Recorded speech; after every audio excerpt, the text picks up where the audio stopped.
एक बहुत छोटी सी और बहुत प्यारी सी रचना बेटे को समर्पित। किसी माँ के लिए उसका सबसे अनमोल गहना उसकी औलाद होती है और औलाद में भी बेटी होती है। माना थाली तो हम बेटा होने पर बड़ी जोर जोर से बजाते हैं, पर जीवन की सांझ में जिंदगी के कोलाहल बेटियों को ही सुनाते हैं। कितनी बड़ी, कितनी सत्य बात है ये।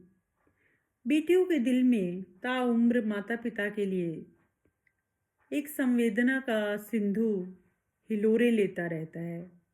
बेशक वो नए रिश्तों में बंध जाती है, एक नई दुनिया बसा लेती है, लेकिन उस नई दुनिया में ऐसा नहीं होता कि उसकी माता पिता के लिए उसकी आसक्ति, उसका प्रेम, उसका स्नेह कम हो जाए।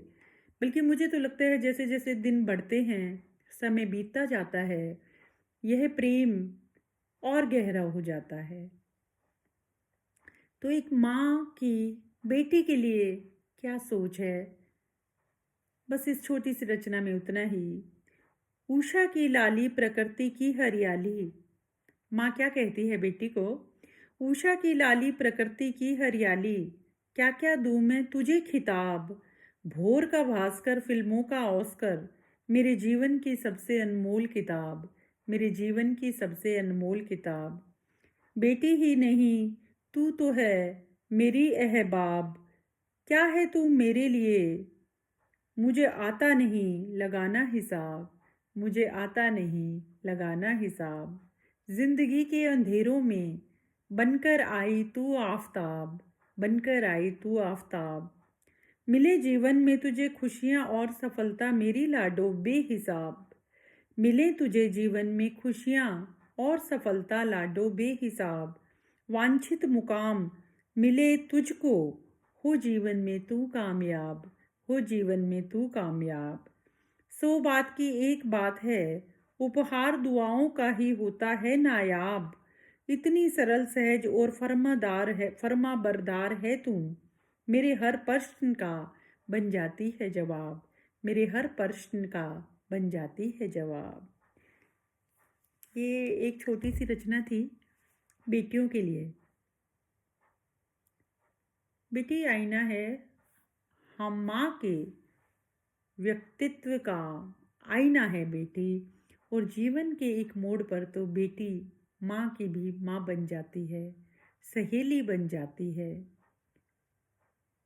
और एक मैं आपको और बात बता दूं, जैसे जैसे हम बड़े होते हैं और अब बिटिया बड़ी हो जाती है, हम जीवन को बेटी के चश्मे से देखने लग जाते हैं, उसकी आंखों से देखने लग जाते हैं।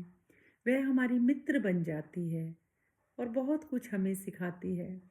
मेरा तो यह मानना है, ज़रूरी नहीं है जो उम्र में बड़े हों वही हमें कुछ सिखाएं। हमसे छोटे भी हमें बहुत कुछ सिखाते हैं, बस सीखने की इच्छा होनी चाहिए। और हमारी बेटी हमारी सबसे अच्छी दोस्त होती है। ये मेरी ज़िंदगी का व्यक्तिगत तजुर्बा है। तो अपनी बेटी को अपना दोस्त बनाएं, बाध्य ना करें उसे किसी चीज़ के लिए, उसके पैशन को उसका प्रोफेशन बनने में उसकी मदद करें और जीवन के हर उतार चढ़ाव में उसका साथ दें। जहाँ ज़रूरत हो वहाँ ढाल बनकर खड़े हों, लेकिन उसकी एक स्वयं की सोच को विकसित होने दें, उसे माहौल दें, उसे नज़र दें। नज़रिया उसका खुद डेवलप होगा, संसार को वह अपनी नज़र से देखे। अक्षर ज्ञान देना ही शिक्षित करना नहीं है। जब तक संस्कार नहीं दिए जाते उस अक्षर ज्ञान का कोई मोल नहीं है।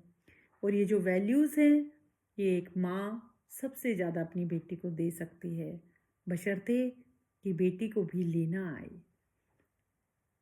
ये रिश्ता, दोनों कोई भी रिश्ता हो, एक तरफा हो ही नहीं सकता।